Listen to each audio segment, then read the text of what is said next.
Hello world, we're back. So first off, I want to say go Buckeyes. So today was a big day where we found out we were in the top 4 for the college football ranking, first inaugural playoff system. So the Buckeyes squeaked in and kicked TCU out. So for all those that don't care about college football, sorry about that. All right, so So where are we? Last video we talked about, we just started the injections. We kind of gave it a 2-3 week break from updating you guys.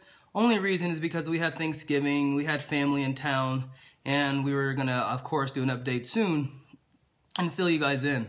So it's actually a big, exciting week coming up for us. And Lacey's gonna tell you about the last 3 weeks, and then I'll go ahead and talk to you guys about what's coming up this week. So, since it's been so long since we've posted a video, I guess you guys don't know that I started doing the injectable medications. First we started with the Lupron, and then we did, I don't remember how many days of Lupron we did. But like a week or so. Yeah, we did Lupron for a while, and then I started on Follistim, which is like a little pen that you inject. Follistim and Menopur. And my doctor actually, which all doctors don't do this, but my doctor says that you can mix the medications. So we would mix the Follistim, the Lupron, and the Menopur all together and then just do one injection.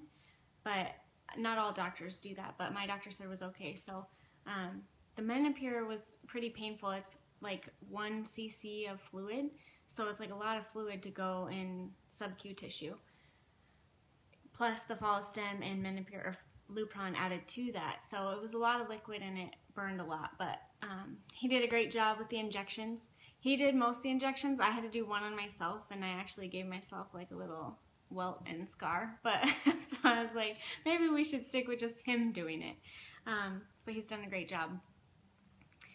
In addition to the injectable medications, I'm taking a prenatal vitamin with DHA and a baby aspirin, and we both had to do a Z-Pack just to prevent any type of infection with the retrieval, and then I'll do another one for the transfer. So now I'm just doing the prenatal vitamin and the aspirin every day. And then, so with the medications, I started out on 225 units of Follistim and 75 units of the Menopur.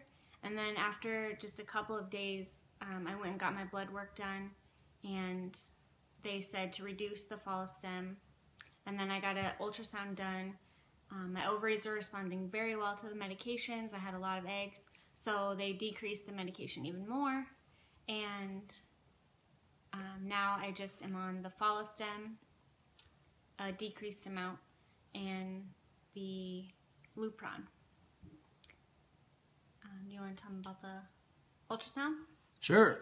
So the reason why I say it's a good week, because we had an appointment today, and as she mentioned, she's responding really well to the medications. What she means by that is there's so many follicles that are now starting to become appropriate size. So they told us that any follicle around 2 centimeters is mature and it can be ready to fertilize. She has 25 plus follicles combined. So what I mean by that is one ovary might have 15, the other one has 10 or so.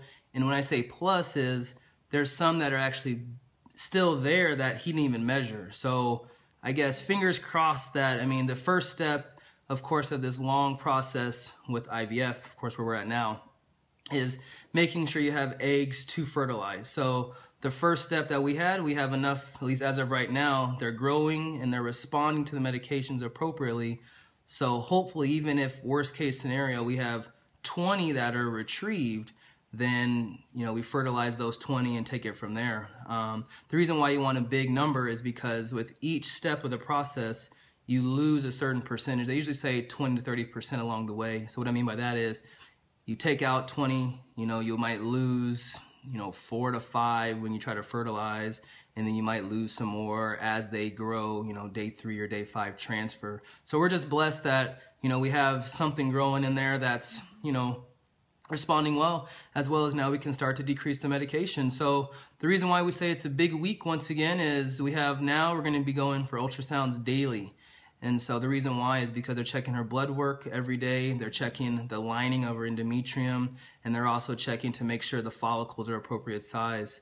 As of right now, today is Sunday, so originally our retrieval was scheduled for this Friday, but because she's doing so well, they actually might move us up either Thursday or Wednesday. Who knows? We'll of course have to see as she's progressing along. The only not concerning thing, but the only thing that we need to keep an eye on is the lining and the thickness of her endometrium. Hers is around 6.5 right now.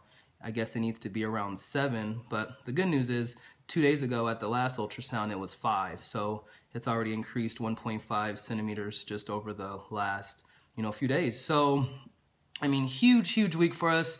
We're getting that excitement again, kind of that for those that have been pregnant or, of course, going through this step, you get those kind of jitters or those butterflies when you've, missed your cycle and you think that this is it. So, things now are taking a turn for the, at least for us, we're still remaining positive, still blessed to have all the support. If you looked at the last video, I mentioned that we started a Instagram account. It's called Sarge24. It's SARGE24, and I'm kind of doing pictures of kind of the process, and we'll start taking pictures of the embryo transfers and kind of just the little frozen embryos, just kind of documenting just more of a day by day I guess process versus of course the video sometimes with work and life things get in the way. But once again, I can't thank everyone enough, whether it's YouTube, whether it's Instagram, whether it's life, whatever. Thank you so much, you guys, for the support. If I didn't get a chance to respond to you, just know that I thank you for your comments. I read them all. I try, my best to respond to everybody, and I just want to say we're truly blessed, and we thank the man upstairs for kind of putting us in this situation and giving us the opportunity, at least try to have a baby and make a family. So. You have anything else to say, or? Just that, we'll try to keep you guys posted on what's going on this week, and we'll try to document it as best we can. I'm going to attempt to take pictures tomorrow at the ultrasound of the actual ovaries, but we'll see how that goes. All right, so I think that's it. That's it. So once again, thank you guys so much. Thank you. We'll try to post something, later on this week. Maybe after the transfer, she might be a little, kind of under the weather for a little bit. So, thanks again, and we'll talk to you guys later. Go Bye. Broncos.